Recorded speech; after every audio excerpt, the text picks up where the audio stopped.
Rajiv, good evening. Today is our second day of PMI-PBA examination preparation course. Yesterday we talked about little about the certification itself, and today we had to start the examination content outline. And in examination content outline, as we have said before, we have got 5 areas, or you can call it 5 domains. You can't hear me? Yes. Is it okay Can you now? hear me now? Okay, okay, Yes. okay. तो अभी तक मैंने आपको कोई एक भी word नहीं सुना है. Okay. I was saying that today we are going to be talking about the examination content outline, the syllabus, which is to be prepared for PBA, and this is divided into 5 domains as we discussed yesterday. Needs assessment is the first domain, planning is the second domain, analysis the third domain, traceability and monitoring is the fourth domain, and evaluation is the fifth domain. And the distribution of questions are like this. 18% questions are coming from the need assessment, 22% from planning, 35% from analysis, 15% from traceability and monitoring, and 10% from evaluation. So that essentially means that there are going to be 36 questions need assessment, and 44 questions from planning, 70 questions from analysis, 30 questions from traceability, and 20 questions from evaluation. As I yesterday told you that there will be 25 questions which are not marked as pre-test questions like in PMP exam, but essentially you should not bother about it, because you don't know which are those 25 questions, and therefore you must be preparing your exam and attempting your exam from 200 questions, and you must aim for securing good marks, say 85, 87% marks out of that. So don't aim for low, don't go for something like 60%. You must prepare so very well that you must be able to secure 85 to 87 or 90% marks. So that is the challenge. If you are really well prepared to go as high as this much, you are sure to pass. Why we don't want to take any chances, because you understand that there is no pass percentage. They are working on percentile. Okay, coming over to the specifics of each and every area. First domain, as we said, is need assessment. And in need assessment, it includes all the activities related to understanding a business problem or opportunity and evaluating various inputs to help develop an effective solution. So you see, as we said yesterday, this person, business analyst, is looking at the things from organizational perspective. He is not bounded by project. Rather, so far, a project has not come into being. So there is a business opportunity, and business analyst is trying to find the business need, to collate it with a business need. Therefore, for his organization, there must a business need exist. He is trying to assess that. So he will develop a business case out of it, and that is the main challenge. There are a number of tasks in it, and remember, each one of these tasks you have to prepare no matter from where. Although now you have this standard for business analysis also, which is a practice guide, but if something you feel that is not fully covered or needs more details, you have to consult other books or other sources. But you cannot leave any point unanswered or unprepared. Anything written in this content outline is to be fully prepared. You must be, if you do not have physical experience in all of these things, doesn't matter, but you must be absolutely clear about each and everything which is given in this content outline.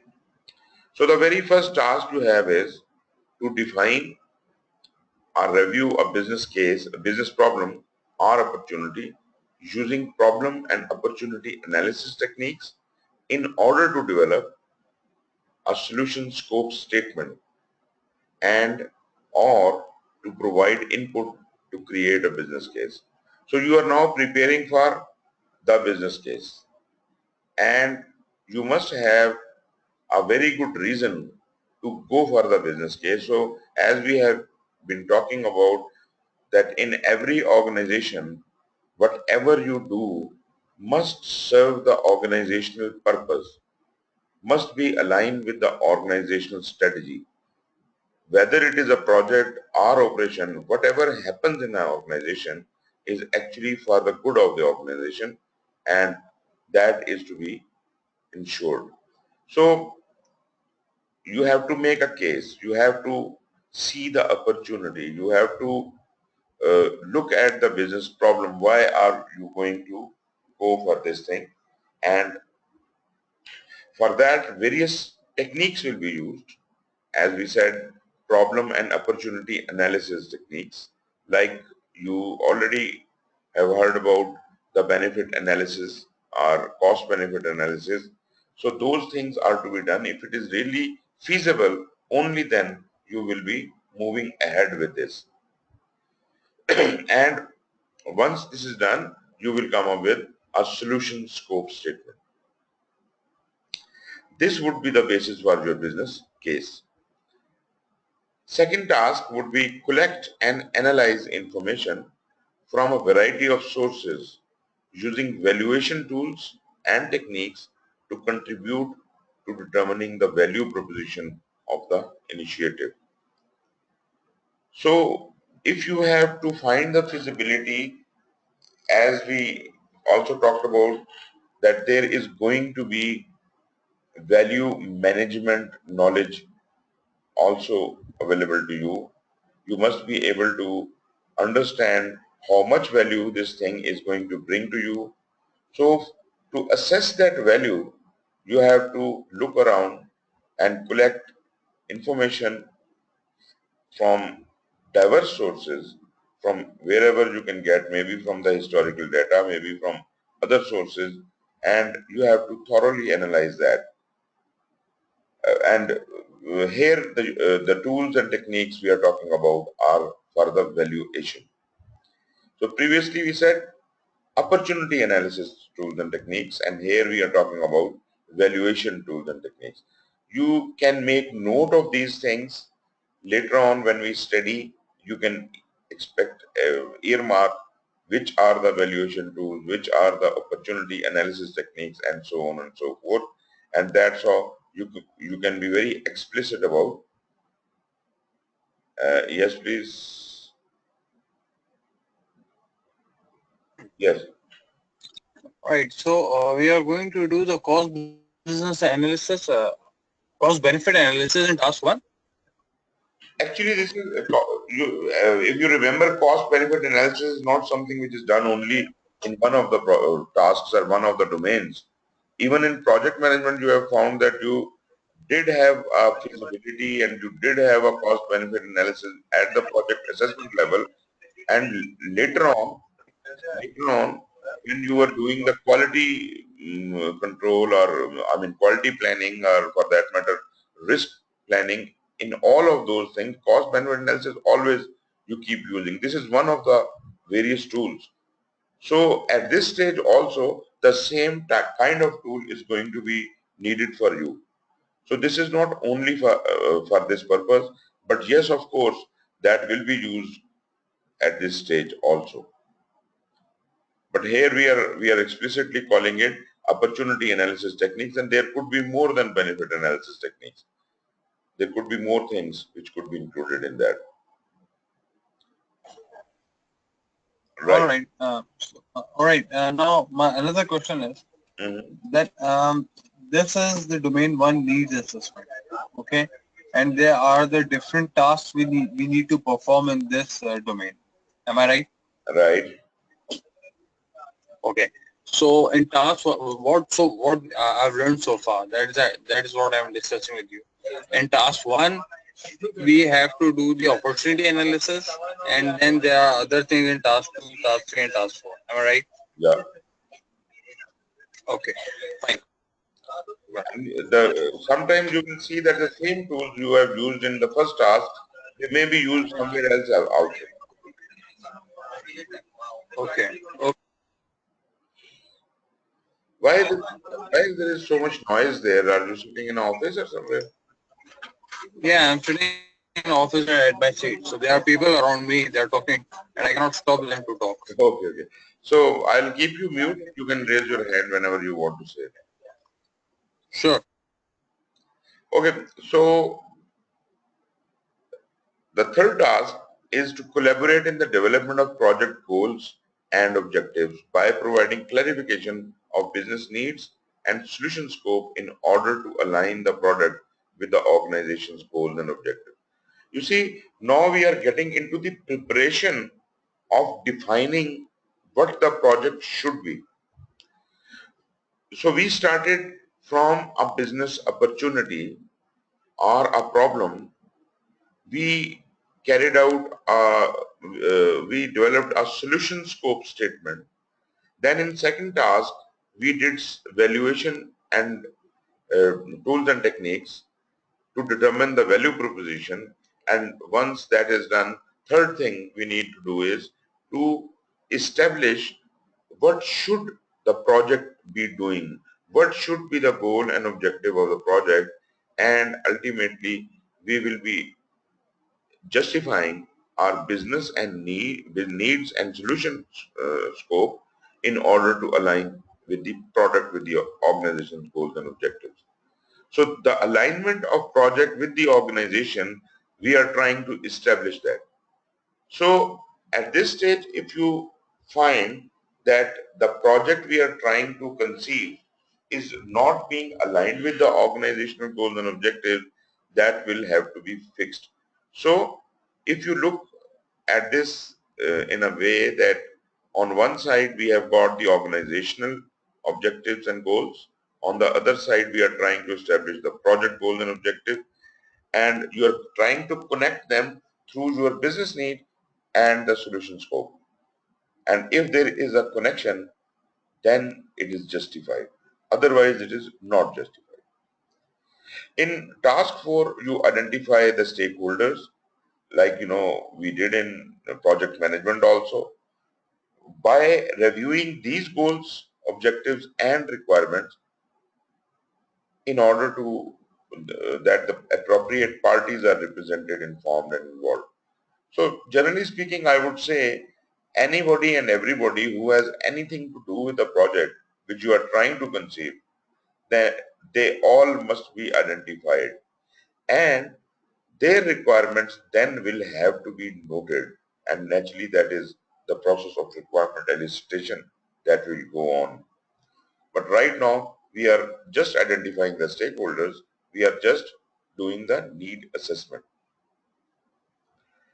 Next, task 5 is to determine stakeholder values regarding the product using elicitation techniques in order to provide a baseline for prioritizing these requirements. Previously, you have identified the stakeholder. Now, you interact with the stakeholder and you try to determine, you remember we talked about evaluation techniques. How are you going to assign the value? So that an analysis was done, and we are applying those values according to the stakeholder needs regarding the output or the product of the conceived project, and then we will elicit the information from these stakeholders. Elicit essentially means collecting that information from the stakeholders. So we will have a number of elicitation techniques used for doing that in order to provide a baseline for prioritizing requirements. Now this is again very important. Okay,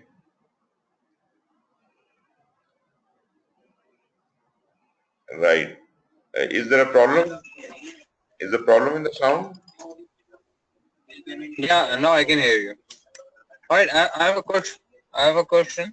Sure. See, in task one, we have in task one we Mm, have seen the business problem and or we have identified the opportunity. Okay. right.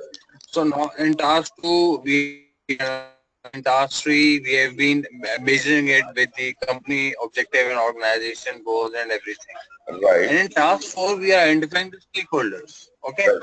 So now the confusion over here is that this is pretty late to identify the stakeholder at this point of time. See, Mm, my thing, okay. uh, practical scenario. Right. There is one business head, Mm, and there is the other one is the associate business head. Okay, okay. Okay. the associate business head gives us a business problem Mm, or an opportunity. mm, We start trying invest in task one, task two activity, task three activity, and in task four we realize that there is a stakeholder which is a business head.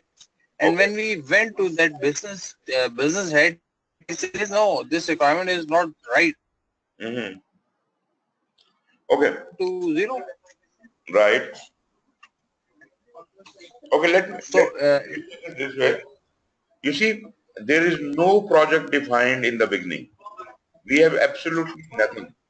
You are right in saying that the business head may be giving you a problem, but if you read it carefully, it says define or review. You see, the problem might have been given to you, or you might have to conceive itself. You might have to define. You see, as there are some roles in an organization like of business intelligence.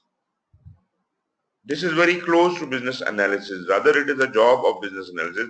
This is the business intelligence you are using.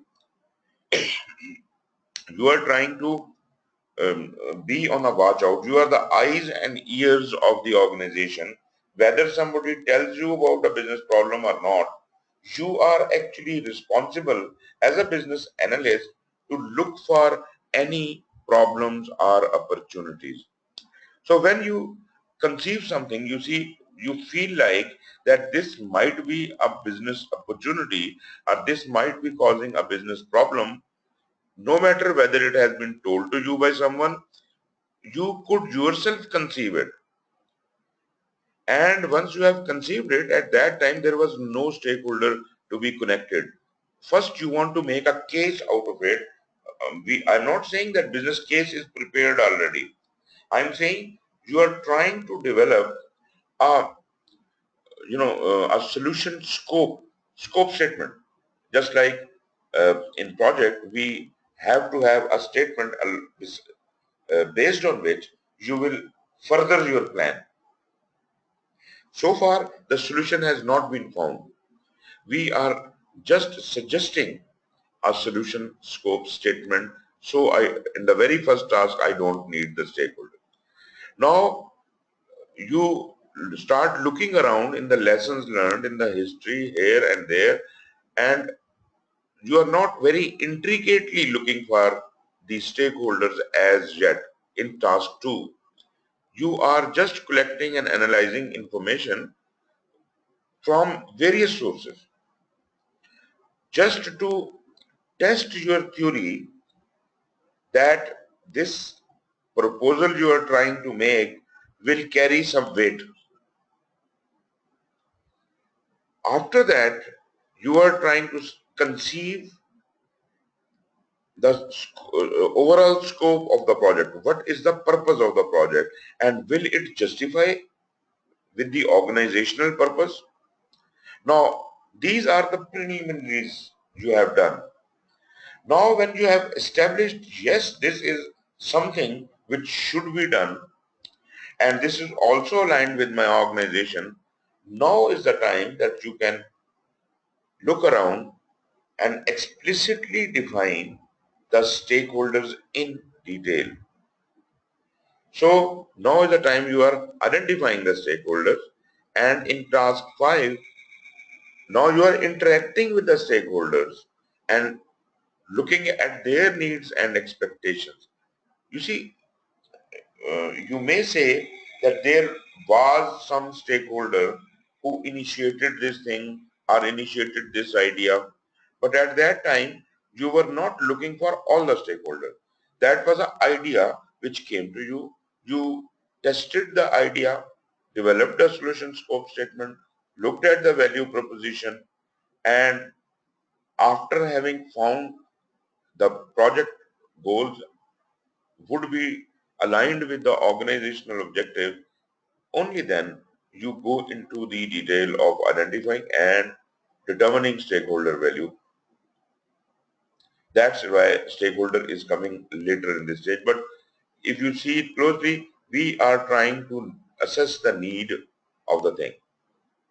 So before we can straight away jump into identification of the stakeholder, we have to first create an idea.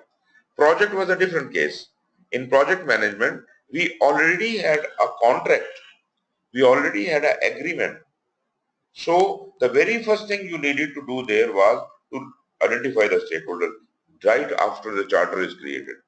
Here there is no idea as such. You are creating that idea. You are justifying that idea, and only then you will be able to interact with the stakeholders. Am I clear to you?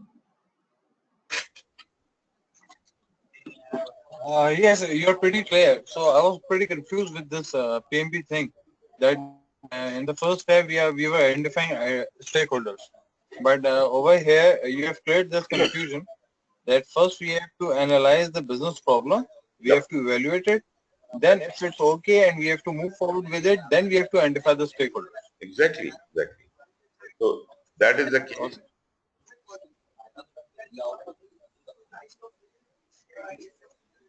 Okay, then we move on to the next domain, and this is where you actually start planning. The planning domain focuses on the preparation required to effectively manage the business analysis activities that will occur within the project. This includes establishing tools, policies, procedures for the requirements management plan, requirement traceability, change management, document control, and acceptance criteria. So now, when we are planning, you just take it that we are trying to put the boundaries around it. We are trying to set the rules of the game in planning. And most of the work goes into planning. Initiation was just a start. This was just a kickstart. Once we now have realized that yes, this is supposed to be a good project, now I am going to review the business case in the first task and the project goals and objectives in order to provide context for business analysis activities. So until and unless there is a valid business case, I cannot and I should not move ahead.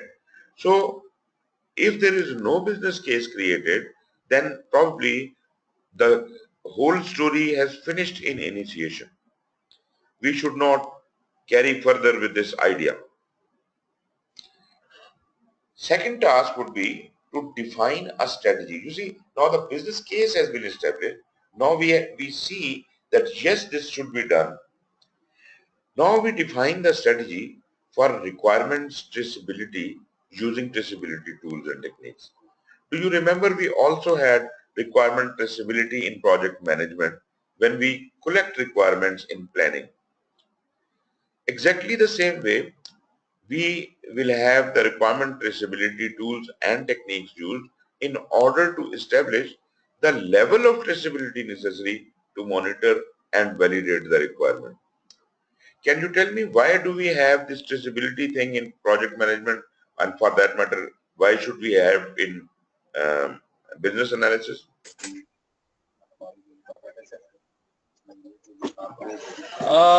Basically, can you please repeat your question? Um, why should we have some arrangement for requirement traceability? Why do you want to trace the requirements?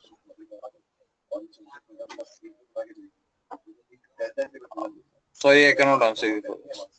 Okay, okay. You see, even in project management, when you were collecting the requirements and you were interacting with the stakeholders and you collected the requirement, although you already had agreement, you already had a number of requirements given to you, naturally the business analysis would already have been done. The project manager still interacts with his stakeholders and he collects more requirements. Now, each and every requirement has to be seen, number one, from the point of view whether it is a valid requirement or not. Now, project manager was looking at it from within the project. This person has more wider ground. All the requirements which has come to him from the stakeholders, they could be very wild requirements. Some of them would be genuine requirements, some of them will not be genuine requirements. So it is the responsibility of the person collecting the requirement to first listen to them all, do not reject any requirements straight away. Secondly, if there is a genuine requirement which aligns with the goals and objectives of the organization and the project, only those requirements have to be included into your project. And thirdly, if there is a requirement which is not aligned, which is you think it is out of scope, such like requirements should be eliminated by discussing with the stakeholder and making him understand. What if the stakeholder is not ready to understand and he insists that this requirement is a genuine requirement and it should be there? What should you be doing as a business analyst? Should you include that requirement? Yes, I should include it. Okay. I agree with you partially because whatever the stakeholder says, you are nobody to say no. Whatever he wants, he will give you as a requirement. Now, you have done your best. You have tried to convince him that this is not in alignment with whatever the objectives we are following, and he still does not agree. I would say that straight away adding it into requirements is not the solution, but at the same time I have said that you can't say no.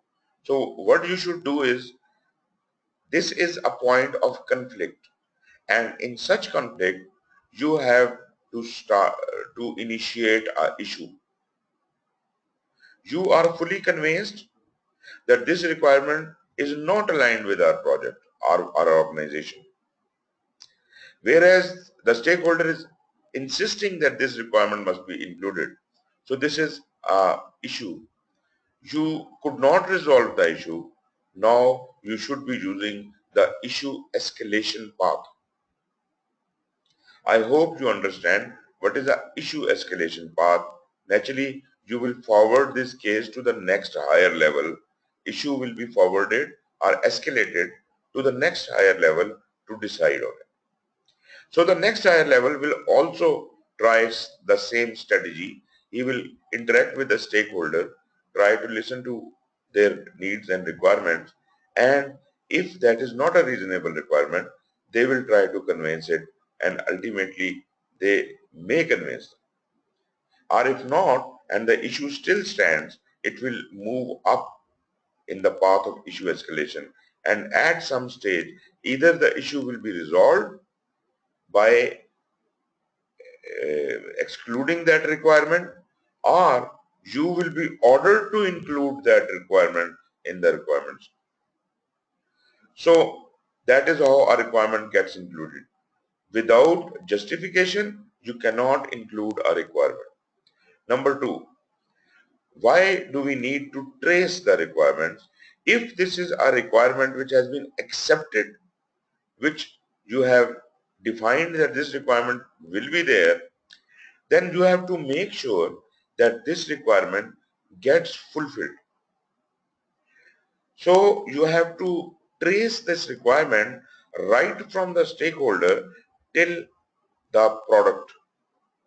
So whatever is to be done in the way must be tracked properly, as if you can, follow it up and it will end up in the product. Now, what if this requirement of the stakeholder changes after some time?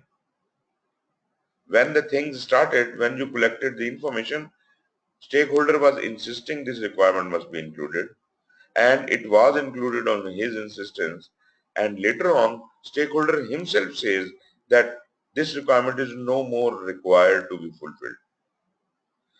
So the whole trace of that requirement will have to be removed.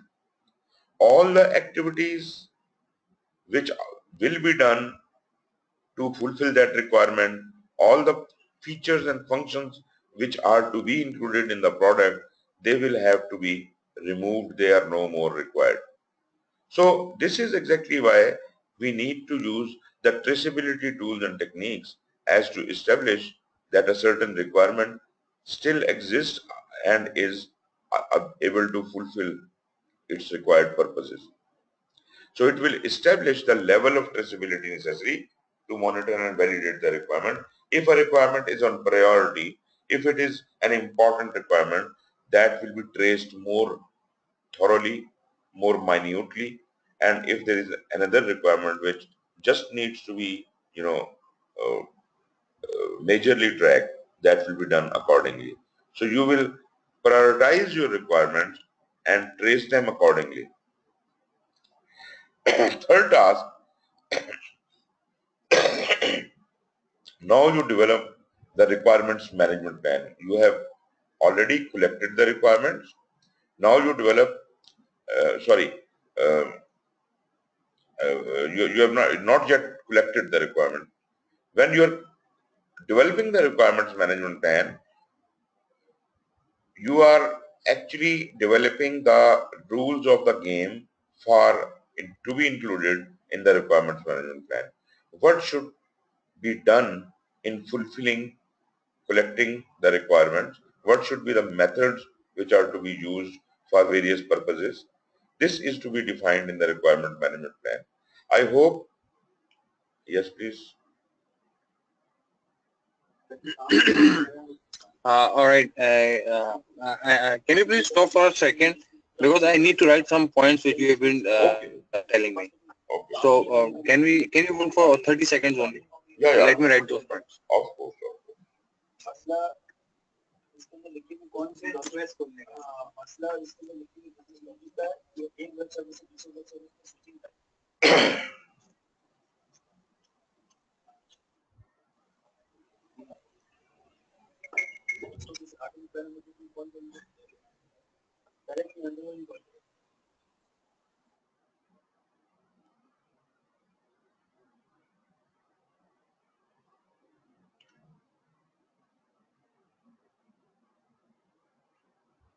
Yes, are you ready?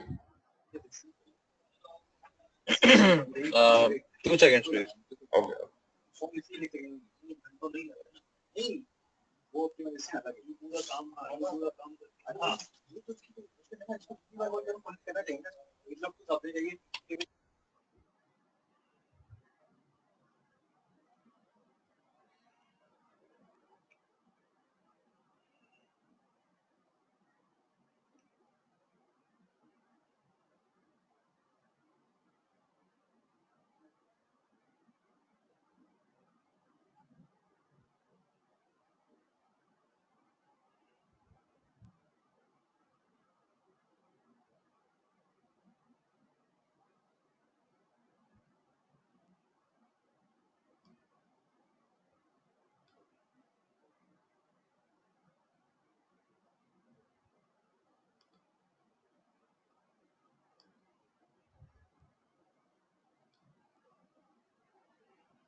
Okay.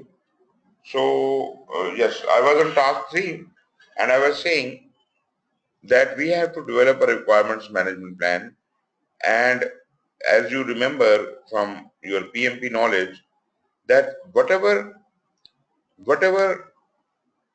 knowledge area we start planning, the very first thing we need to do is to establish the rules and regulations, policies and procedures, methods for doing the rest of the planning.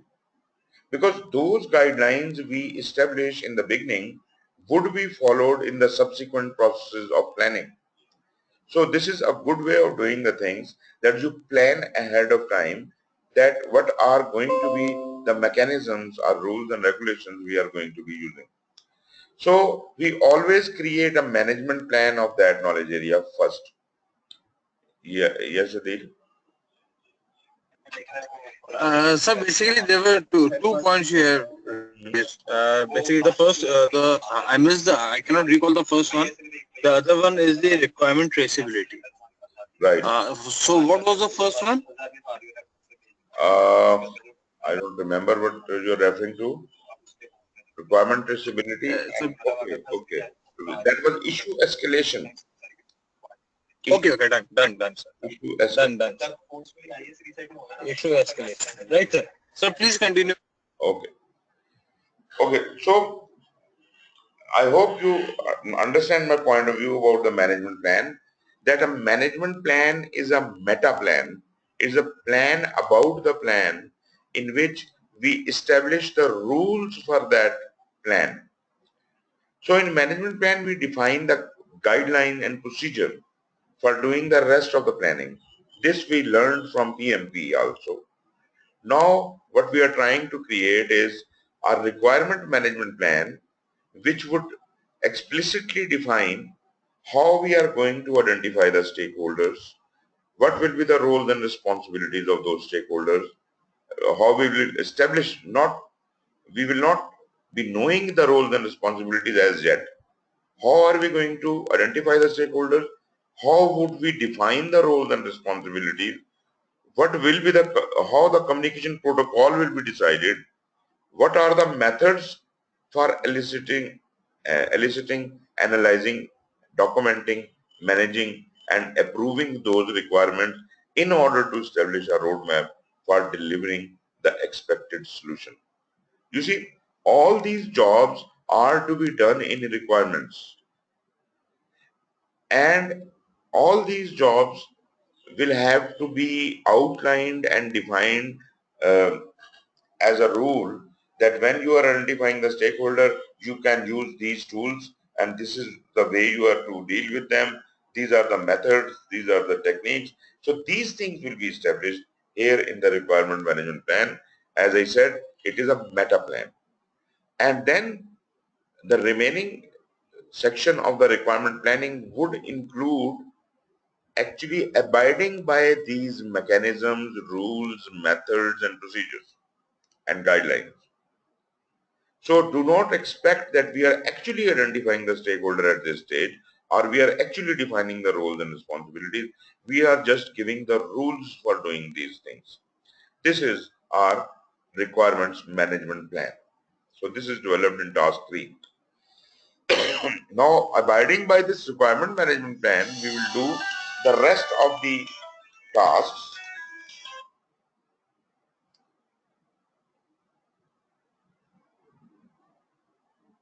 rest of the tasks. Task 4 is to select a method for requirements change control by identifying channels for communicating requests and processes for managing changes in order to establish standard protocol for incorporation into the change management plan. Now we have to define here the whole change control mechanism. Yes, Adil. Right, sir. For related to task 3, so we are going to make a requirement management plan. All right, it's a meta plan. Yeah. Okay. So as earlier as we have studied in project management in PMP, so if there is a requirement of some plans, then those plans are plan. Am I right? Project management plan. Sorry. I could not hear you. Your voice was cut off. Please repeat. Okay. So the point is, in PMP, हम्म, हम एक project management plan बनाते हैं, ठीक है. जी जी, ये भी कुछ इसी तरह का है जो कि हम रिक्वायरमेंट मैनेजमेंट प्लान बना रहे हैं, ठीक है. राइट. हमने कुछ ये भी पढ़ा है कि प्रोजेक्ट मैनेजमेंट प्लान जो है वो बनाया जाता है और उसमें उन चीजों को शामिल किया जाता है या उन नॉलेज एरियाज को शामिल किया जाता है जिनकी जरूरत होती है उस प्रोजेक्ट में. जिनकी नहीं होती उनको नहीं जबरदस्ती शामिल किया जाता. Right. Is it true for this as well? Right. Yes, you are right, but look at the first. Let's look at the project management. Project management has got defined knowledge areas, and all the knowledge areas are headed by the project management plan. Project management plan is a bigger plan under which there are many other management plans, like you see scope management plan and schedule management plan and all that. And they are subservient plans or subsidiary plans to the project management plan. Here in business analysis, our key activity is the requirement management plan. So everything is revolving around requirement management plan. So therefore, just consider that this is our main plan. And in this plan, we have to decide a lot many things about who are the stakeholders and all that. So our main focus here is the requirements management plan. Do you get my point? Sir, I'm pretty confused so far related to my question, but still, let's move forward. I hope it will be clarified further. Okay, okay. We will actually satisfy all your questions. Let's move ahead and see. And if it is not satisfied, I'll come back to it. Okay. Now, your main thing is to develop a requirements management plan, and you have outlined all the rules and regulations for that. You have given the guidelines. Now, according to that guideline, we are going to step ahead. Task 4 is actually abiding by the requirements management plan for the purposes of selection of methods for requirement change control. Now, if there is a change in requirement, how are you going to handle it? You see, your stakeholders are going to change their requirements so much that you will be totally confused. Requirements so abruptly change, and that changes the whole shape of your analysis. Therefore, a change control mechanism for requirements is to be instituted by identifying channels for communicating requests and processes. Like we had change requests in project management, similarly we need to have that kind of mechanism instituted for requirements change control. There should be a proper procedure to change the request and processes for managing those changes in order to establish standard protocol for incorporation into the change management plan. Change management plan would be an other plan which would define how the changes to requirements can take place. So requirement change control would form part of the change management plan for business analysis. Task 5, then we will select methods for document control, as we have already talked about documenting these requirements. You have elicited the requirements, you have to analyze the requirements, you have to document the requirement, you have to manage them and then approve the requirement.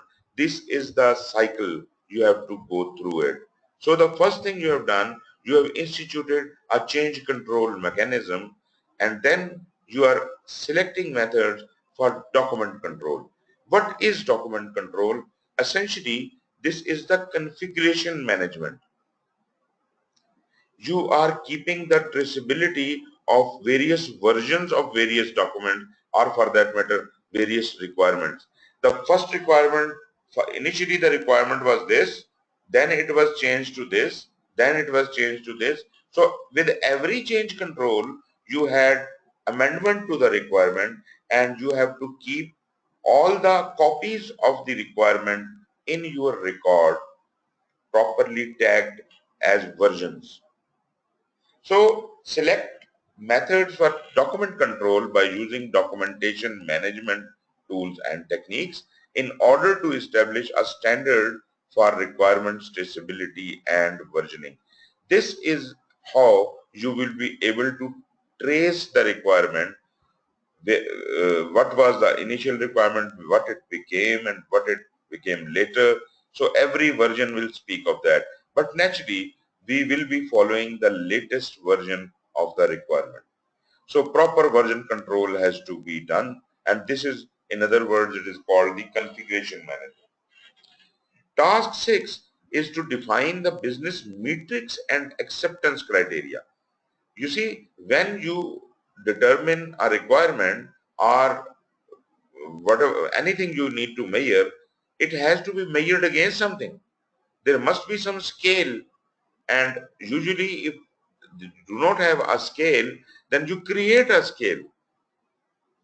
So you have to define some mechanism for measuring those requirements, as well as what will be the acceptance criteria. Once you are talking to the stakeholder will tell you, I need this, and if this is in this shape, I will be fine with it. So what is the acceptance criteria for by collaborating with the stakeholders for use in evaluating when the solution meets the requirement?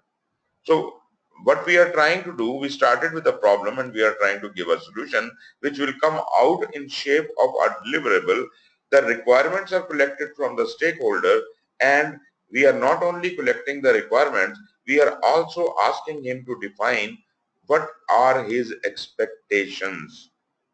Those expectations are recorded in acceptance criteria. So these are the first 6 tasks of planning. Any questions so far?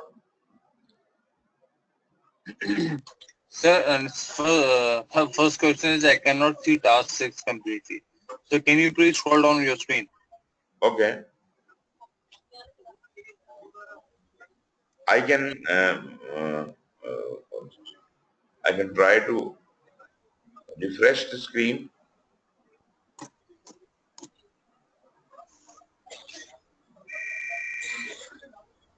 Can you read it now?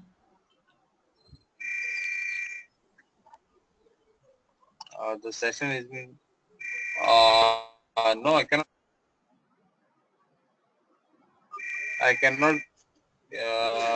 No, I cannot still see your screen. The point 6 is. Are you going to provide me this presentation? Yeah, of course. I'll give you this presentation, but the view I can see from here that shows a whole of the slide. I don't know. Is it cut off or something? Hold on. Okay. Let me do something.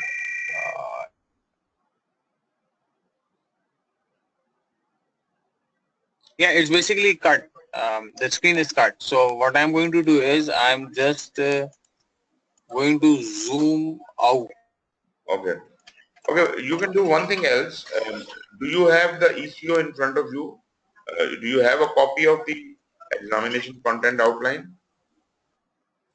No. You must download it today. The Okay. handbook, PBA ECO, and the business Okay. analysis and requirement analysis, requirement management. These 4 books you must have in front of you. You can have them on another screen and you can always refer back to them. But anyways, I'll read out the task 6 again for you, and that is define business metrics and acceptance criteria by collaborating with stakeholders for use in evaluating when the solution meets the requirements.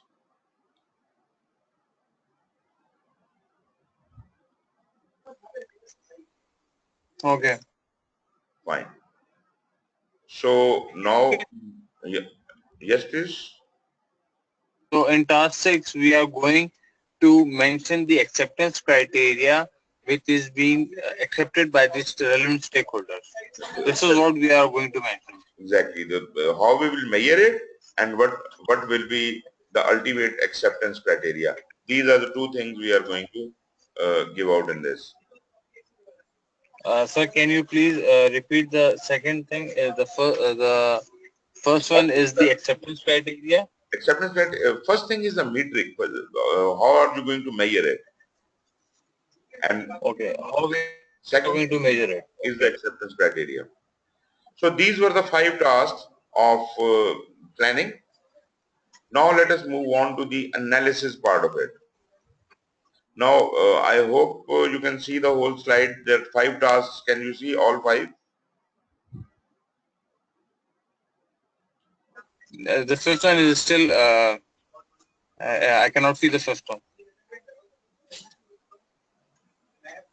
You can't see the last one or which one? Yes, last one. Okay. I think that might be some problem with your screen. If you can somehow adjust it, move it around here and there, make it full screen or something, you may be able to see it because I don't know what can be the problem otherwise. So hold on. Yeah, okay. Hold on. Let me try. Okay.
I cannot. Okay. So I cannot see it, and there are not much options available over here. So we Okay. can move forward, Okay. and once I'll Fine. download it and I'll go through with it. Um, One. Sorry, but I need the last slide for task 5. I need to something. Okay. I'll give you a link from where you can download all these slides, as well as I'm also putting up all the recordings of the sessions on YouTube. Right? Okay. Right. Let me move on to the analysis domain 3. Domain 3 is analysis, and analysis domain centers on requirement management activities. Tasks include elicitation, analysis, decomposition, acceptance, approval, specification, and validation of the requirements for product or project. So now we have determined that this project is going to be there, and these tasks actually will look at the will actually be responsible for collection of the requirements, analysis of those requirements, breaking those requirements down as if we can identify how they will be converted into the product, acceptance of those requirements, as we said, how will they be accepted, acceptance criteria, approval, how will it be done, what will be the specifications, and validating all these requirements at the end of it. Like, you get a sign off at the end. Okay. So task 1 is elicit or identify requirements using individual or group elicitation techniques in order to discover and capture requirements with supporting details. That is from where this requirement has originated and what is the rationale for that requirement. So all this is to be done there. G, you wanted to say something? All right, I've got two questions over here. The Okay. first one is, with what I am confused is a pretty a very childish question, but I need to ask it. Right. The thing is, right now we haven't analyzed our requirement. We haven't gone through with it in detail, Mm. but we have done the planning for it. So Yes. why is it so? You see, your whole business of a business analyst is to do the analysis. And actually the detail is in analysis. Like, in project management, everything is done in execution. Here, the analysis is done here. This is your execution. In planning, you were just planning how will you analyze it. Planning was all about how will you do it. You were establishing those rules and regulations. Now is the time when you will abide by that. You will actually do those things. So what all you will be doing, it is all listed here. You will be collecting the requirements, analyzing them, decomposing them. But for all of this, you have already created a requirements management plan in planning. You have already created the requirements management plan. Okay, agreed. So what I've understood from your point of view Mhm, is that in planning in domain, mhm. we are doing the planning how to do the analysis. Exactly, exactly. This is your main job. Analysis is your main job. If I go back a slide, I can show you, we were just creating various plans there. This was requirement management plan. Then we had a change management plan. Then we had a configuration management plan. And we also established the acceptance criteria, etc. etc. We defined how will that be done. So essentially speaking, all of this is part of the requirement management plan. Everything happening down there in class 3, 4, 5, 6, this is broadly the requirement management plan, or you can say this is the business analysis plan. This is the planning for business analysis. And now Okay, when you are actually doing the analysis, you would be going through all those things you planned in planning. Okay. all right. Uh, Yes. my another question is that you have said that we are going to acquire the sign-offs in this analysis, right? Yeah. At the end of it. At the end of it. Task 5 is obtain those sign-offs. So once we get those sign, it's just like making a baseline. You Okay, will okay, seal the requirements after that. And if at all there is any change, later on, we will be doing it through a change control procedure because we also established a change control mechanism in our planning. So any changes to the requirements will then be done through proper change request. okay. So it means whatever has been closed in this domain, Mhm. after if anything comes up, it is going to be land in the change domain, right? Yes, of course. Okay, so anything can come up in this analysis stage, anything, any requirement.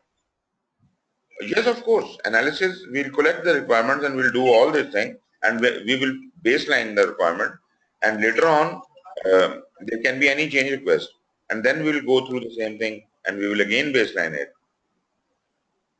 Okay, sir. Okay, excellent. Let's Okay, move forward. right. So after this task 1, we have the second task and that is analyze, decompose and elaborate requirements using techniques such as dependency analysis, interface analysis, data and process modeling in order to collaboratively uncover and clarify product options and capabilities. Now all the requirements are with you. You have collected and identified all the requirements. Now you have to put them all together.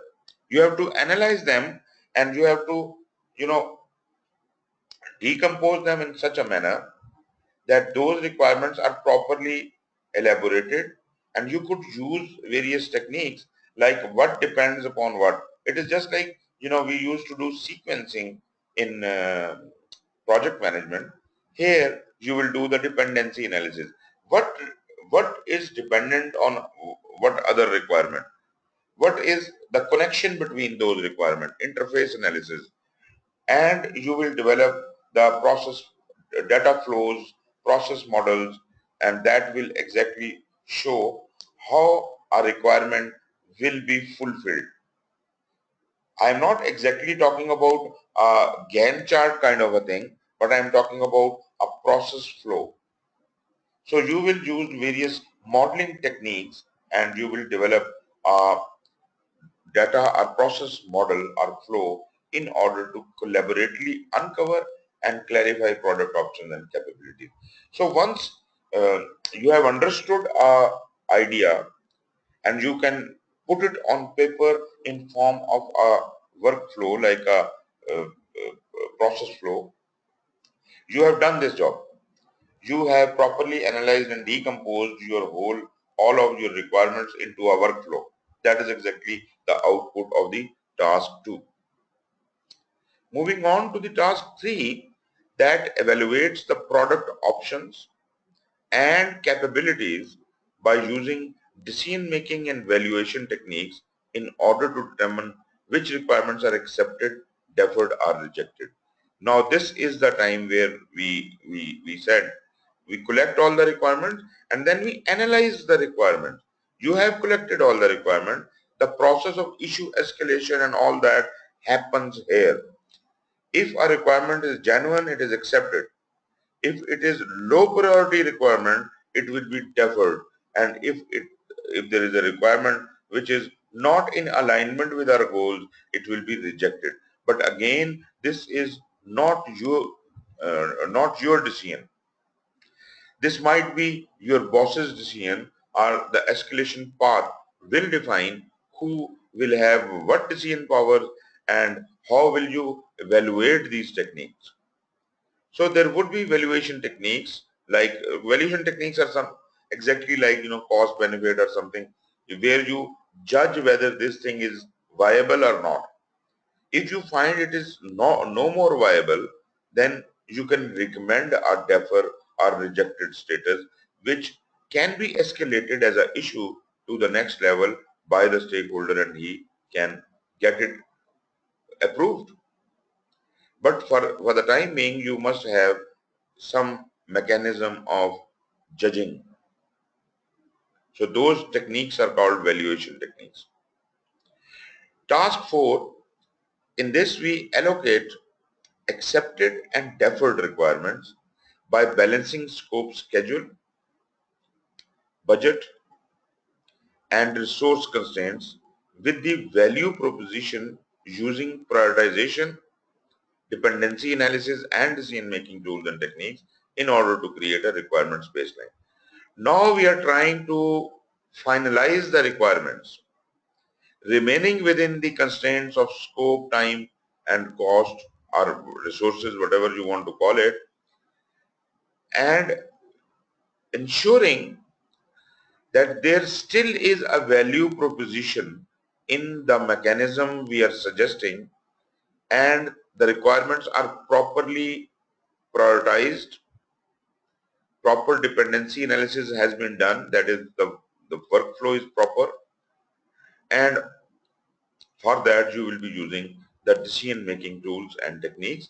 Ultimately, the final form of requirements will be suggested by you in this task 4. That will be the requirement baseline. This is your suggestion. You say this should be baseline.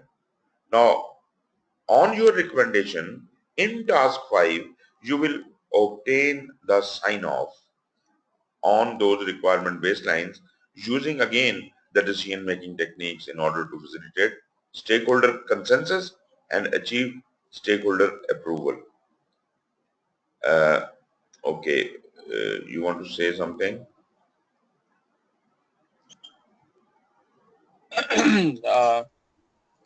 Sir, I need 30 seconds to write the points which you have said. So, if I don't write it, so it will get missed or I will forget it. Okay. So any point right now? Yeah, can you please repeat the task 3? I was pretty confused in this task. Okay. Okay. In task 3, you remember I did talk about the issue escalation thing.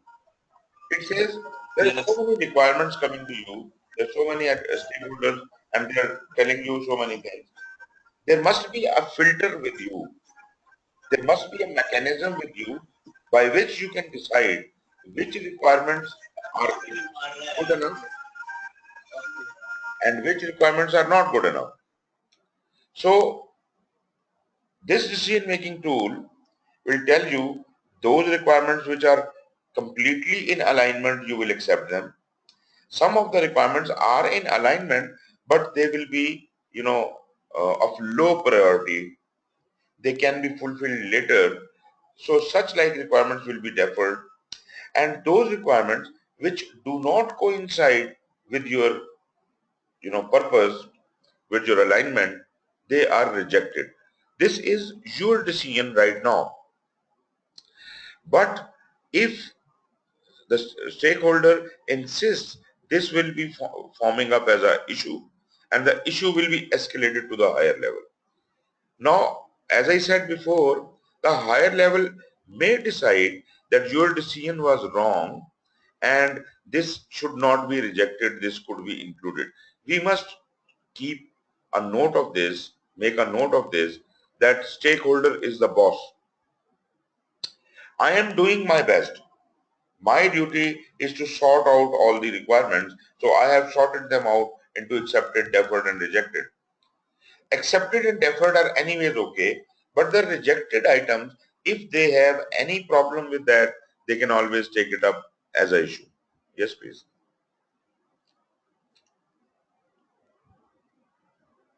Ye Dil.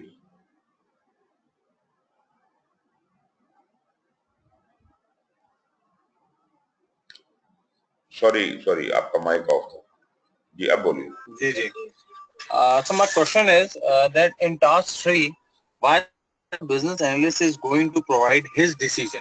या See, um, I've got the requirement from business team or from other stakeholder. I'm just writing it down and I need to analyze it and then I should move forward with it. Why am I going to provide my decision that it's a right, wrong or what it is? no no no you see when we are dealing with business analysis you have got a huge gamut your stakeholder number of stakeholders are also too much and their requirements are also too much. So if you do not filter the requirement and put all the requirements, say there are 5,000 requirements, you put all the 5,000 requirements in front of your boss, what will he feel like? You are giving, although the power of acceptance, deference or rejection is with the boss, but the question is, are you not supposed to sort the things out for him? So you have to do your Okay. own decision making. I, Yes. sir, I agree to this. See, my confusion over here. Who's my project sponsor? My project sponsor is the business guy. Am I right? Uh-huh. So he is the sponsor and he is giving me the requirement. So how I can say that it's right or it's wrong? Nobody is giving you the requirements. You are the business analyst. You actually dreamed the whole thing. Whoever is your boss is just coordinating you. You are supposed to dream. A business analyst is a business intelligence guy. He has to smell, he has to dream, he has to think whatever can be done for the benefit of the organization. That we said in the very beginning, in the very first, domain, that he will he will define by himself if there is an opportunity. Therefore, it is not like Uh, don't treat it like a project manager. that the sponsor will give him this thing and he will do this thing. You are independent. Okay, sir. I got your point. I just took the head of a project manager. So that is why I was confused. Okay. Right. I can understand now that I am a business analyst and I have to dream and I have to think what are the new requirements and how the things should be made up. Right. Rather than somebody else is telling me what I have to make. Okay. Exactly. And you will put up your recommendations. You will put up your recommendations to your boss. And it then Okay. ball is in his court whether he agrees with you or he disagrees with you. Similarly, in task 4, I am putting together all the requirements and creating a baseline showing that I have done all my analysis and these are the final requirements from my side. If you agree, please approve it. So requirement baseline is suggested. Okay? Okay. So I agreed. I got your point. Now in task 5, then if I am the dream guy and I am taking the market requirements and everything, then from whom I am getting the sign off in Okay. task 5. Whomsoever is my boss, naturally I am giving my dreams to him for approval. And Okay. also, it's not only your boss, but all the stakeholders who have provided you that information, they all have to agree with the requirement baseline. Only then the requirement will be baseline. So we have to seek and actually just look at it from this way. Your boss is also a stakeholder, as you were mentioning.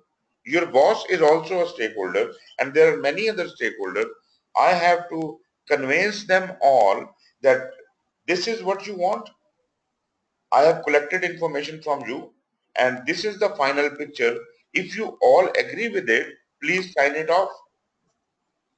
So I'll sign off on requirement baseline using decision making techniques in order to facilitate stakeholder consensus and achieve stakeholder approval. So the stakeholders, Agreed. So sir, if yes. sorry to cut you short. So if I give you an example, it goes in this way that my boss says कि आप let's हम remittance की दुनिया में बात करते हैं, remittance की बात करते हैं. मेरा बॉस मुझे क्या मुझे एक एक एक एक चीज बताएगा कि एक पैसा बाहर से पाकिस्तान में आ जाना चाहिए. ठीक है. Being a business analyst work कौन है, ठीक है ना. तो अब मेरा काम ये होगा कि मैं उसके सारे वेरिएंट्स देखूंगा, पूरी मार्केट रिसर्च करूंगा, लोगों से रिक्वायरमेंट्स लूंगा, सब कुछ देखूंगा. उन सब के एंड में उन सबको अकोमोडेट टास्क 1 2 3 4 5 1 2 3 4 करके फिर 5 जब मैं करूंगा तो फिर मैं लेके जाऊंगा कि जी आपको पैसा पाकिस्तान के बाहर से पाकिस्तान में मंगवाना था, ये उसका तरीकेकार मैंने बिल्डअप किया. This is what you want and if yes then sign it off. Exactly, sign off कर दें, उसको approve कर दें. So if he is the only stakeholder, if there are other stakeholders also, then फिर वो जिस तरह project board बनता होता है, उस तरह की कोई committee and they will decide finally. Okay. Okay, I'm clear. So far I'm clear. All good. Wonderful, wonderful. Okay, the next. Okay, after obtaining the sign off, we have the task 6. That is, write the requirement specification using process. Okay, write the requirement specifications using process such as use cases, user stories, data, interface details in order to communicate requirements that are measurable and actionable, that is suitable for the development. Tell me if you are aware about the use cases and user stories. Have you heard about these? Yes, I know what is use cases. Basically, it's a diagram. How it's going to take place. And user stories are the one in which we write the raw form of algorithms that a complete storyline how it is going to take place. Exactly. So basically these are the requirements and these requirements are now portrayed in form of some kind of diagram or an explanation. User story is kind of an explanation, a brief explanation of the requirement, and use case is a kind of a diagram showing how the thing is passing on from one place to other. So if you can create these kind of user stories, interface details in order to communicate requirements that are measurable and actionable, you have done this job. So this is the job after you have gotten a sign off. Requirements have been decided. Now these requirements are being translated into doable form. This is the writing of requirement specifications. Then seventh task is to validate the requirements using tools and techniques such as documentation review, prototyping, demonstrations, and other validation methods in order to ensure requirements are complete, accurate, and aligned with the goals, objectives, and value proposition. Now this is interesting because what you have already gotten the sign off. After the sign off, you started explaining the requirements in more easier form, and after that you are validating these requirements, the user stories you have created, the use cases you have created, you are validating whether they are right, and for that you have validation methods to be used, as if you can ensure that all the requirements have been completely covered, accurately covered, and they still align with the goals and objectives and the value proposition. They will still be of value. You see, when we plan ahead, sometimes it happens that we, in our spirit to follow the requirement, we sometimes forget about the goal. Whether the thing is giving the value or not, we just forget about it and we uh, fall in love with the requirement itself. That is not what you need to do. You need to keep the goals and objective and value proposition in front of you. In the back of your mind, you should always be translating the requirements as if they are properly aligned with the organizational objectives. So task 8 is elaborate and specify detailed metrics and acceptance criteria using measurement tools and techniques for use in evaluating whether the solution meets the requirement. So if the requirements have been validated, they have been proven that these requirements, this is how they will work and they will function. The last thing you are left with is to establish the physical acceptance criteria and the metrics. What did we do in planning? The last step was metrics and acceptance criteria, but there we defined how to do it. Here we are actually doing it. At the end of analysis, we are actually doing it. We are detailing the metrics and the acceptance criteria, and if that is done, your analysis is complete. Next, we move on to traceability and monitoring, which is almost equivalent to the monitoring and control in project management. And here, you see, our execution was analysis. And now analysis has been done. And now what we are trying to do is we are trying to trace and monitor the requirements. Now, when will this happen? This will happen when the project will actually have started. Yes, please. Hold on. Yes. Right. Can you please repeat the task 8? I'm lost on task 8. Okay, let's go back. Okay. Do you remember? Let me go back even further.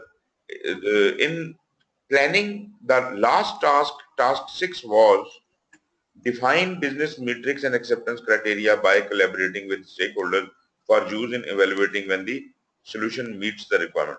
So we have broadly defined that thing. We have set the rule for that, and in analysis, what we need to do is in task 8, we elaborate, we open it up and specify the detailed metrics and acceptance criteria using measurement tools and techniques. Exactly how it will be measured. You define that exact mechanism, how the matrix will be measured and acceptance criteria will be done. This is the full elaboration. In task 6 of So plan, this is the yes, yes, this is a task 6 of planning, and no, no, no. again this is a task 8. Task 6 of planning was just giving out the broad matrix and acceptance criteria. Now, because you have done all the analysis, now you can define exactly the matrix and acceptance criteria. This is elaboration. This is details about the matrix and the acceptance criteria you are finally establishing as a result of your analysis. Your analysis will be complete after this. Okay, so this is the detailed version, and previous was the high level. Exactly. So the next area, as we were moving on to, is the traceability and monitoring. And naturally, I said it is equivalent to the monitoring and control as in project management. The traceability and monitoring domain includes the activities related to managing the life cycle of the requirement. The tasks within this domain comprise the continuous monitoring and documenting of requirements as well as the communication of requirements status to stakeholders. Essentially, now we are running the project. Once all the sign-offs have been taken, once the analysis has been complete, that is probably the time when the project will start. Now, while the project is happening, the business analyst is responsible for overall tracking and monitoring of the requirements. Whereas within the project also, we have our own requirement management plan and we do the tracking there. So project manager is also tracking the requirement from the project point of view, and business analysis is coordinating with him and tracing and monitoring the requirements at a higher level and interacting with the stakeholder. So the first task of traceability and monitoring is track the requirements using a traceability artifact or tool, capturing the requirement status, sources, and relationship, including dependencies, in order to provide evidence that requirements are delivered as stated. So you have to have some kind of requirements log. You have to capture these details. What is the requirement? What is the status of the requirement? What is the source of the requirement? And this requirement is related to which other requirements? And why are you keeping this record? As if we can ensure, we can have an evidence that the requirements are actually being delivered as per the plan, as stated. In task 2, okay, are you okay with it? Ji. Sir, I didn't get the purpose or the need of task 1. See, we are already doing the traceability, we are already maintaining the traceability metrics in previous tasks. So why we are doing it over here again? Okay, my friend, there you establish the traceability, you establish the traceability mechanism, but the traceability was not done there. That can only be done in monitoring and control, or the traceability and monitoring. You establish how Okay. the requirement will be traced, the mechanism you have established. You have analyzed how the trace will be created. But when the job will be done, it can be actually traced at that time. This is the time when that job actually is being performed. The project is done here. In traceability and monitoring, the project is being executed here. All Got right, I'm cool. Right. So, So, yes, please. so, so this is the same one, same thing which has been done by the project manager as well. Because in project management, we are also doing the traceability. We Exactly. also maintain the traceability metrics. Exactly, you are right. Exactly, you are right. So, this is going to be shared between project manager and business analyst both. Exactly, exactly. You see, number one thing is that in all the projects, they do not have business analysts. In all the organizations, they do not have the business analysts. So project manager is a self-contained position within the project domain. So he has to do everything within the project, tracing requirements, collecting requirements and everything. He is doing within the domain of the project. But if there is a business analyst existing in the organization and he has done all this job and he has shifted the work to the project manager, then overall traceability, he is going to be responsible for that, and the traceability within the project is to be the responsibility of the project manager. You see, this way, there is an interaction established between the business analyst and the project manager. Project manager will be coordinating with the business analyst. Now, in the presence of the business analyst, project manager job is much more easier because there is a person present to interact with the stakeholders directly, and he has got an organizational value. Whereas project manager has a myopic view, he can only look at the things from the project perspective. Therefore, if there is a business analyst on top of you, then it will be much easier for the project manager to get the things done. But whether this project uh, manager is doing his job or not, business analyst is responsible for traceability and monitoring of the requirements,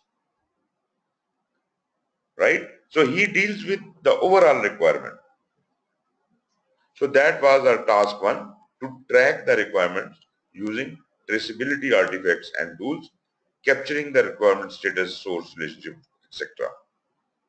The second task is to monitor the requirements throughout their life cycle using a traceability artifact or tool in order to ensure the appropriate supporting requirements artifacts such as models, documentation and test cases are produced, reviewed and approved at each point in the life cycle. Now the interesting part is that this person, the business analyst, is continuously doing his analysis. As the requirements are being fulfilled throughout the life cycle, he is getting the data, doing the traceability and again doing analysis and maybe running the test cases and all that, and ensuring that everything which is happening is actually aligned with the initial requirements, approved requirements, the baseline. Meaning what? That the baseline is being followed. And what if the baseline is not to be followed? That means some requirement is going to change. That is task 3. Update a requirement status as it moves through its life cycle states by communicating with appropriate stakeholders and recording changes in the traceability artifact or tool in order to track requirements towards closure. So until the closure of the whole deal, the requirements are being traced, and if there is any change, they are being updated while keeping the appropriate stakeholders in loop through proper change control procedure. So the change control in the requirements actually happen in task 3. Once we have followed the proper procedure of change request, naturally the requirements will change. And if the requirements change, the project manager has to be informed as if he can bring appropriate changes to his project and do as per the new requirements. If business analyst was not there, all of this job had to be done by project manager by himself, and there was a lot of hassle in it. Now he has a helping hand. Okay, once the requirements have been changed, the next step is to communicate the requirement status to the project manager and other stakeholders using communication methods in order to keep them informed of requirements, issues, conflicts, changes, risks, and overall status. So he is communicating with all the possible stakeholders about the change of the requirements, and project manager would know of these changes through the business analyst, and then he will also get a lot of input like any issues, conflicts, changes, risks, and overall status, change of status of the set requirement. So this will all be done in task 4. This is the communication of those requirements. Task 5, we will manage those changes to requirements by assessing impacts, dependencies, and risks in accordance with the change control plan. You see, the changes will only be brought through change control.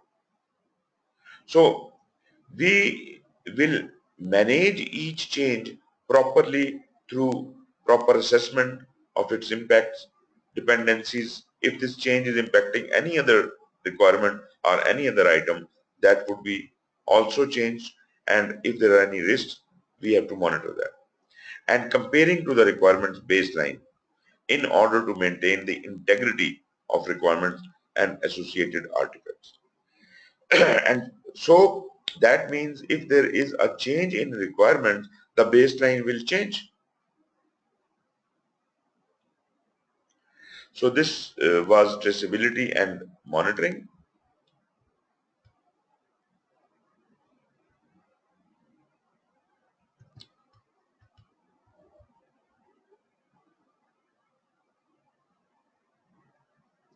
Last is evaluation. Yes, Deep.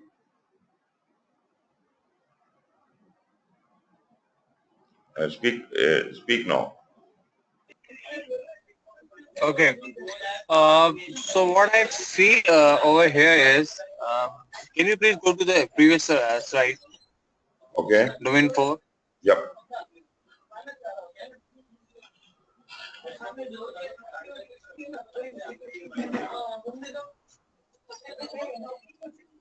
Can you see the slide? Okay, over here, yes, I can see this right now. So over here, what has happened? I tell you a story. Uh, uh, we were tracking the requirements as it is taking place appropriately or not. Okay. Yeah. And what happened? We are in task 2. We were cross-checking it with the baseline. Is it taking place or not? If yes, then everything is good. If no, then it means that the requirement has been changed. Yeah. In task 3, we are going to update the requirements. In task 4, we are going to inform all the stakeholders that the requirement has been changed. And Right. in task 5, we are going to access the impacts, dependencies, and risks. See, my question over here is that after changing the baseline, then we are doing all these things, assessing the impacts, dependencies, and risks. It should be done before changing the baseline or informing the stakeholders. Okay. What we are doing here is we are assessing the impact of that change. Previously, what we have done is we only change the status of the requirement. We only change the status of the requirement. And we recorded the changes, right?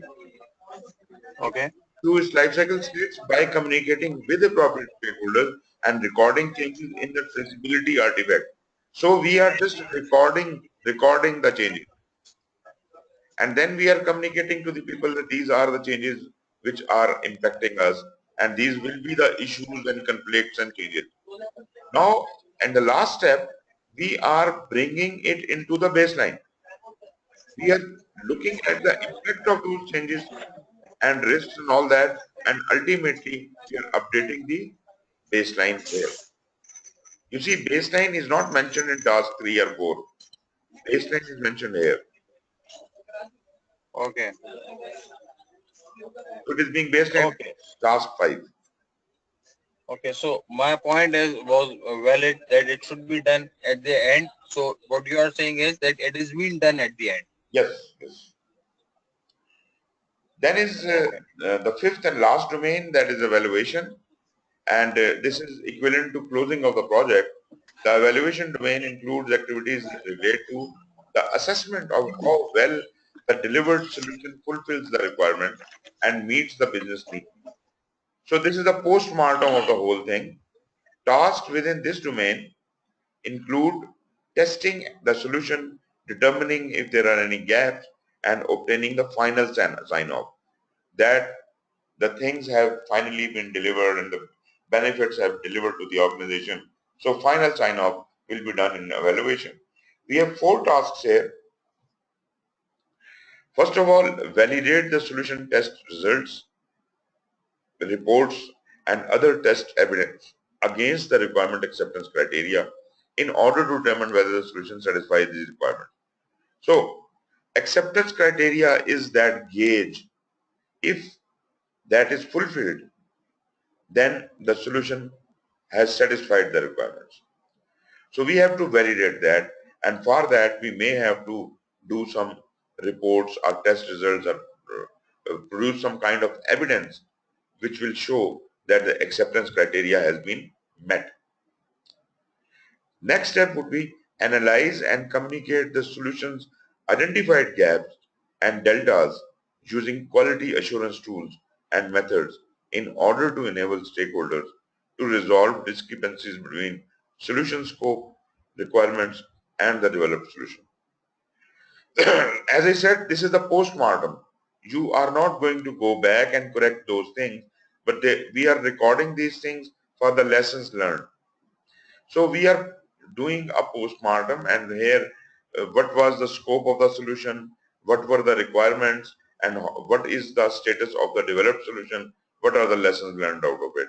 So we will do a thorough analysis and communicate to the requisite stakeholders, and we will be using quality assurance tools and methods for that. In task 3, we will obtain the stakeholder sign-off on the developed solution using decision-making techniques in order to proceed with the deployment. So now in task 3, we are finally presenting and getting the sign-off from the stakeholder that he agrees that this is what was my requirement, and that's how we are moving ahead with it. Task 4 would evaluate the deployed solution using valuation techniques in order to determine how well the solution meets the business case and value proposition. So at the end of the day, we are, uh, finally analyzing through the valuation technique. We use the valuation techniques in the beginning, and now we are again using them to see whether the desired value has materialized or not. Was the business case successful or not? So task 4 is sealing the deal, and we finally close our business analysis effort. Okay. Yes, please. uh, so basically, there is a very what I understood is a very slight difference between task 1 and task 4. Task 1 and task 4? Yeah. No, task 1 was when the solution came to you, the final thing, you are doing a lot of testing on it.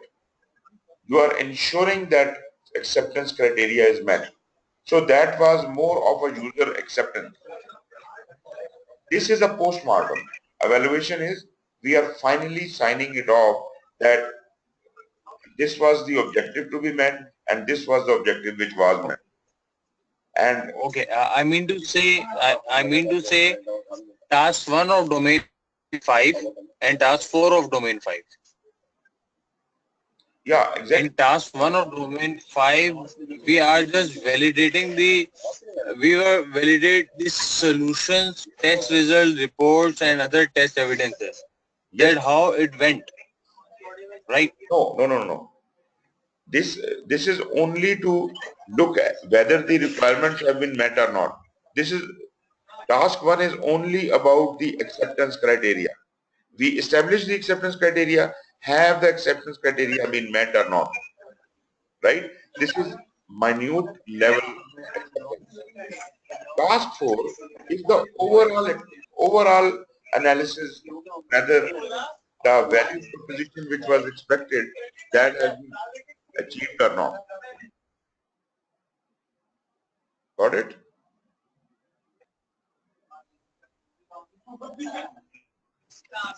Sir, I can't hear you.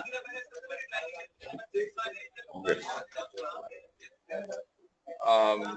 Yes. So can you please repeat for task 4? Yeah. Task 4. Okay. I am saying task 1 was more related towards the specific requirements. Each and every requirement was passing through an acceptance criteria, and you were testing each and every requirement. So that is a minute detail. Each and every requirement has been validated. In task 4, everything is closed down, signed off, done with. Now we are doing a post-mortem of the thing and saying how well the whole business went. Was the value proposition achieved or it was not achieved? This is the final decision we are getting from task 4. Okay, I got the point. Now, next is the knowledge and skills which all have to be, understood and to be used in business analysis. All the things we have studied in all these 5 domains, they have been mentioned many tools and techniques. So they are listed here. Number 1, you have to have analytical tools and techniques like decomposition, progressive elaboration, dependency analysis, gap analysis, impact analysis, risk analysis, and assessment. These all are analytical tools. And each one of these tools you must understand, you must have experience in, or at least you must know what it is. Some of them are very common. You have already studied a lot in PMP, decomposition, progressive elaboration. Dependency analysis is kind of new here, but this is just like sequencing, but this is different. Gap analysis again is a bit new because it is not much mentioned in PMP and PMBOK. Impact analysis, risk analysis we have been doing. Some of the assessment we have been doing before. So all of these techniques and even more, these are just few examples. So all the analytical techniques, tools and techniques are to be included here. Then backlog management. That is, you can call it the product backlog, the requirements backlog. What all are the requirements? How are they prioritized? Which have been handled? Which have been left? How are you expecting to handle the backlog and how the whole thing will finish? This is a complete mechanism of management. You must understand how to handle the backlog.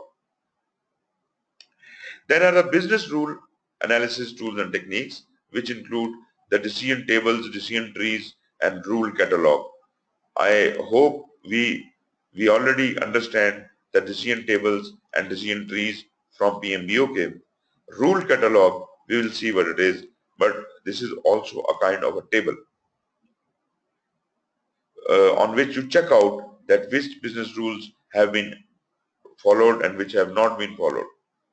Change control tools and techniques, collaboration tools and techniques, communication skills, tools and techniques like technical writing, business writing, working with virtual teams, presentation skills, verbal and non-verbal skills.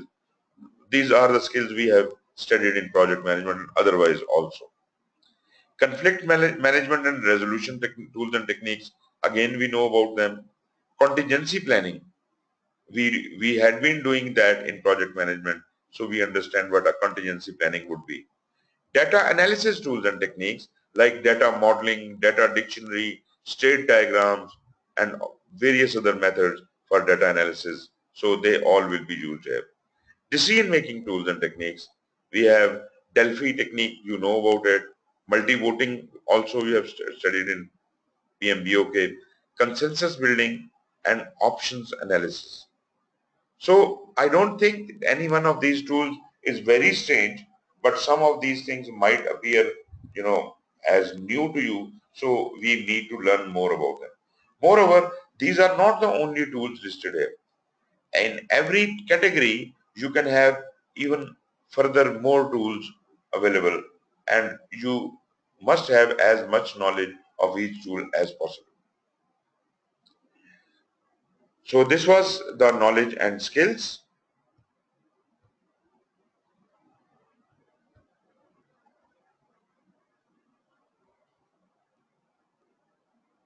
No, sorry, there are a few more. There are a few more.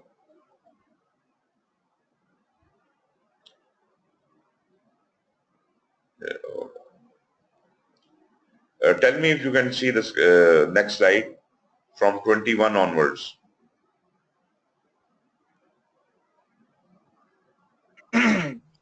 11 onwards. So far, no. Yes. Yes, I can see from 21 onwards. No, 11. It's 11 onwards. Yes. Yeah. Development methodologies. So there's a long list of these tools and techniques. Development methodologies, for example, agile, iterative, incremental, and waterfall. Documentation management tools and techniques. Elements of requirement management. What should be included in requirement management plan? Elicitation tools and techniques, and that you understand to collect the data. We use the brainstorming, focus groups, interviewing, workshop facilitation, observations, document analysis, research, surveys, questionnaires. So these are all the methods by which you can elicit the information. Estimating tools and techniques, you have estimation poker, quadrant analysis, averaging, and so on. Facilitation tools and techniques, interface analysis, leadership principles and skills, lessons learned and retrospectives, measurement tools and techniques, plan gauge and service level agreements, negotiation tools and techniques, organizational assessment like organizational readiness measurement, planning tools and techniques, strategic and tactical level, political and cultural awareness, prioritization tools and techniques, multi-voting weighted method, Moscow, problem solving and opportunity identification tools and techniques, again brainstorming, value engineering, scenario analysis, user journey maps, process analysis tools and techniques, again user storage use cases, process models, data flow diagrams, dependency graphs, events, etc. Project methodologies, waterfall, agile, iterative, lean, and how they impact the requirement and business analysis practices, quality management and reporting tools and techniques.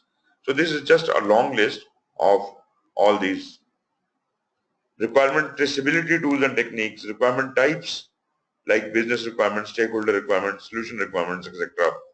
Root cause analysis, Ishikawa and 5 whys, scheduling tools and techniques, stakeholder analysis, in that we have personas, role definitions, RASI chart, job analysis, skill assessment, systems thinking, validation tools and techniques like acceptance criteria, user acceptance testing, valuation tools and techniques, cost benefit analysis, force field analysis, Kano model, net promoter score, purpose alignment model, SWOT analysis, value stream map. So all these terms, verification methods and techniques which include inspection, tests, walkthroughs, desk checking, peer review, and version control tools and techniques. So this is all about the various techniques, and we covered today the examination content outline.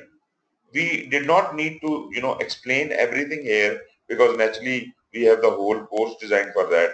So we will talk about it in subsequent lectures. Right now we are done with today's lecture. Tomorrow we will talk a little about the how to schedule the exam. Although there is not much. If you have already done your PMP, then probably this portion you can go through yourself. There is nothing new about it. What is the examination fee? What are the process? I don't think we need to go through this. CCR program, the new method of, talent triangle. If you like, I can discuss it tomorrow. Otherwise, there is not much in it. So, what do you say? Yes, I agree with you that I've already done all these things, so we don't have to go through with it. You should move forward quick. Right. So tomorrow we'll start off with the uh, practice guide for business analysis. So, can you provide me the link of books which you have recommended me? Uh, okay, just hold on a minute. I will try to copy it here. Okay, and further, did you get a chance to see the Rita book pricing and all that stuff? Let me do it right now. Actually, I had 3 classes yesterday, and I could not give any time to that. So, what other courses are you taking? Actually, there is a PMP class going on, and there is a program management class going on. So after this, I'll get busy in that. Right. So I have to give you the link of.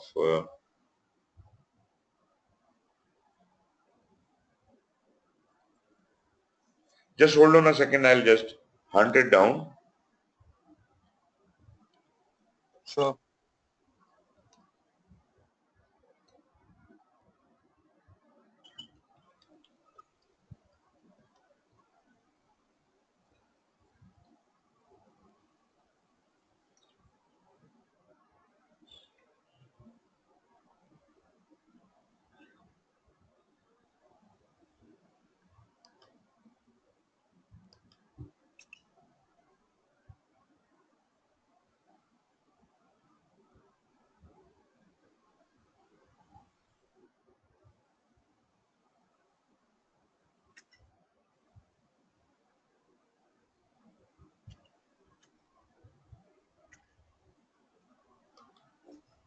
If you can go to this link, you can see this link.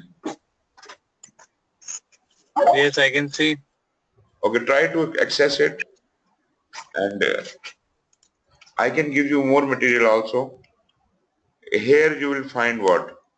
First of all, the BA practitioner guide is there in PDF format, and then BA handbook is there, FAQs are here, requirement management book is here, and then you enter into the PMI-PBA presentations. All the presentations are going to be there. And This is OneDrive, right? This is your drive. yeah, this is OneDrive. And then you also have some BA articles and books. Okay. So this is the presentation we are taking right now. This PMI-PBA presentation. Yeah. Okay. Okay, we have. Let me show this to you.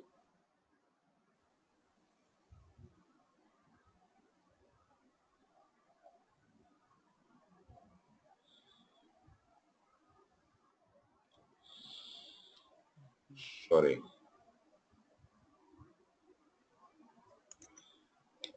Right. These are various books. You have the Agile Project Management book, BA BOK third edition is there. Some articles are there. There is a book on use cases 2.0, scope mastering, starting right, establishing, and these are some articles. You can study them, and you can hunt down more books also. But I think this is more than enough. Okay. You have got BA BOK, you have got all other things. This is enough stuff. Okay. And I will also try to copy some questions here, questions and some other material. Yeah.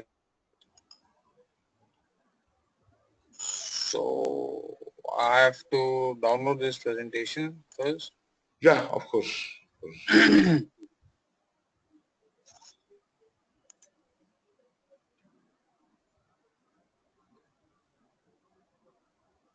Okay. So from tomorrow onwards, we are going to discuss a detailed chapter of each domain, right? Yeah, exactly. Business analysis will start tomorrow. Okay. Cool. And what I look forward, if you can get a chance, so it will be an excellent. If we are going to see the Yeah, data stuff, I'll just immediately do that. And so I yeah, and try push. I'll do that. I'll email you.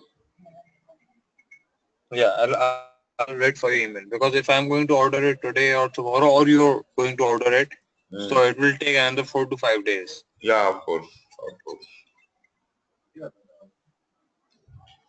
Okay, Okay. so we should call it a day today, and we'll meet tomorrow Yes, sure.